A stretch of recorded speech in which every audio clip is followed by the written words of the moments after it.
दोस्तों, आज आपके सामने जैसलमेर से एक ऐसी खबर लेकर आया हूं जो आपका दिल दहला देगी, आपकी आंखें नम कर देगी और आपके भीतर प्रकृति और जीवों के प्रति प्रेम को और गहरा कर देगी। यह कहानी है 4 नायकों की जो हिरणों की जान बचाने के लिए निकले थे, लेकिन खुद अपनी ही जान गंवा बैठे। शुक्रवार की रात जैसलमेर के लाठी थाना क्षेत्र में रात के सन्नाटे को चीरती हुई एक खबर आई।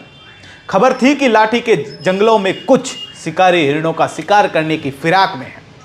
ये हिरण जो जैसलमेर के रेगिस्तान के जीवन का प्रतीक है, जिनके मासूम आंखों में जंगल की कहानियां बसती है, वो खतरे में थे। और इस खतरे की खबर सुनते ही 4 दिलों ने ठान लिया कि वो इन मासूम जीवों को बचाएंगे। राधेश्याम विश्नोई, जिन्हें लोग प्यार से हिरणों का मसीहा कहते थे, अपने साथी श्याम प्रसाद विश्नोई और कवराज सिंह भाटी और वन रक्षक सुरेंद्र चौधरी के साथ अपने कैंपर गाड़ी में सवार होकर निकल पड़े। राधेश्याम, जिन्होंने अपनी जिंदगी के 28 बसंत वन्य जीवों को समर्पित किए, जिन्होंने 1000 से ज्यादा हिरणों को शिकारियों के चुंगल से छुड़ाया, जिनकी बहादुरी को सेंचुरी एशिया यंग नेचिस्ट अवार्ड ने सलाम किया। उनके साथ थे श्याम, जो एक रिटायर्ड फौजी, जिन्होंने देश की सेवा के बाद जंगल की सेवा को चुना। कवराज, जो भादरिया गौशाला में काम करते थे, और सुरेंद्र, जो 1 साल पहले ही वन रक्षक बने थे।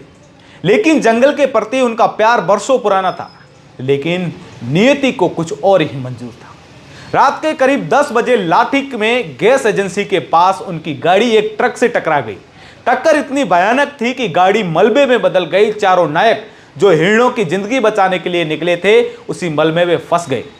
पुलिस और स्थानीय लोगों ने क्रेन की मदद से उनके शवों को बाहर निकाला, लेकिन तब तक वो हमें छोड़कर जा चुके थे। सोचिए, वो हिरण जिन्हें बचाने के लिए चारों निकले थे, अब जंगल में इंतजार कर रहे होंगे। शायद वो नहीं जानते कि उनके रक्षक अब उनके बीच में नहीं।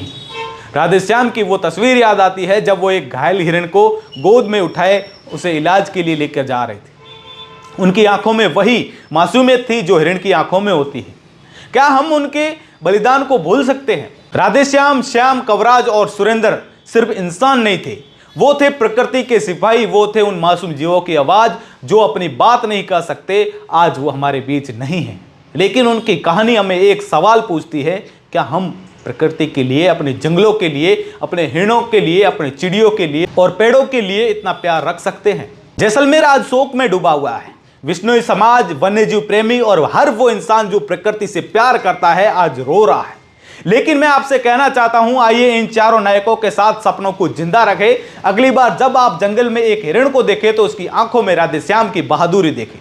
जब आप पेड़ों की छांव में सांस लें तो श्याम, कवराज और सुरेंद्र के बलिदान को याद करें।